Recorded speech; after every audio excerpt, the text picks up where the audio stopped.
Hi there. This is the latest this update from Alaska. We're sitting here today at Mike's house, taking it easy. Took an easy day today after a great weekend, 2 days in Chena Hot Springs, and we actually saw the Northern Lights, which is something else. Um, we were there, and we didn't expect to see anything because the solar storm cycle is pretty low.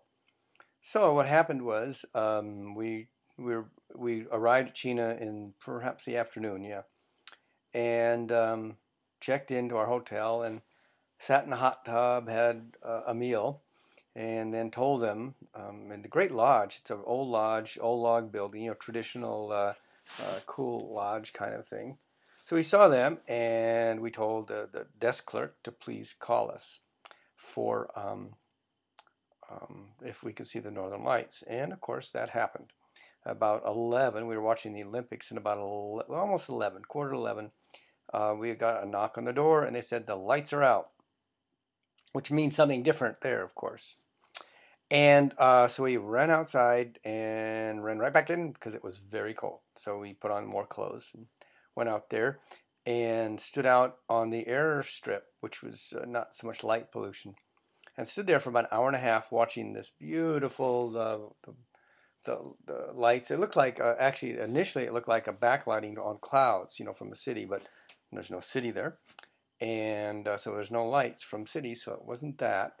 So we watched that swirl around the sky. It went over and then back, and it was pretty much right on top of us. We didn't have to look over the horizon, so we didn't see the reds because you see the reds up high, but we were looking straight up into them, so we saw the green. It's called green, but it looks green. It's not British racing green.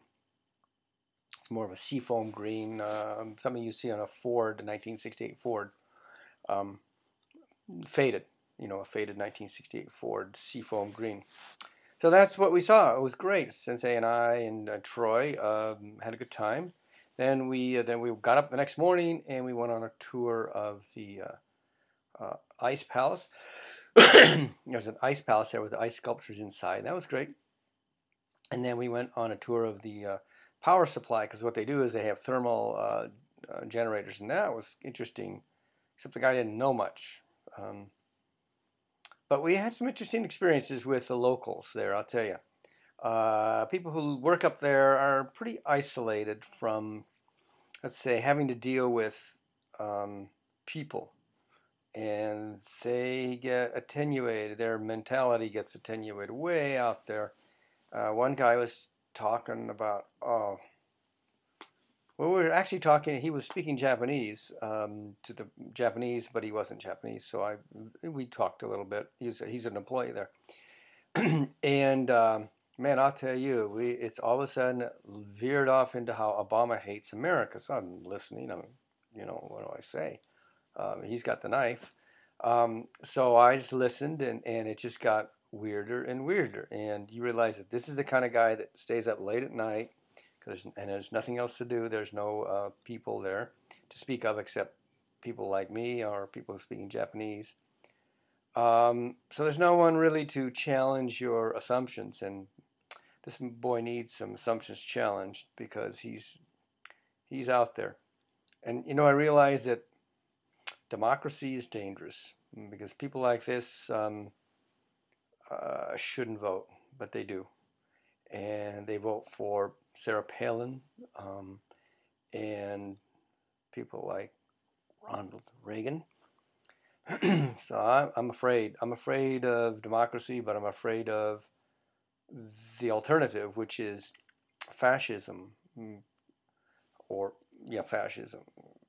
That's about the only thing we get here, or maybe a Christo-fascist state, some sort of theocracy governed by ayatollahs, not ayatollahs, but preachers. That would be tough.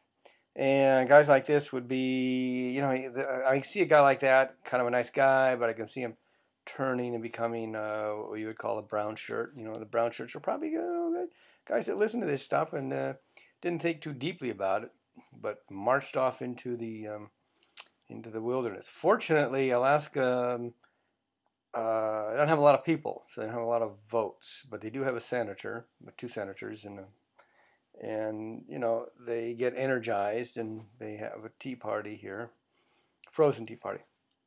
But it wasn't too cold, by the way. Our weather here up in Fairbanks was relatively warm. It was maybe got down to 10 degrees, which is very warm for this time of year. People were putting out their banana trees and walking around in shorts.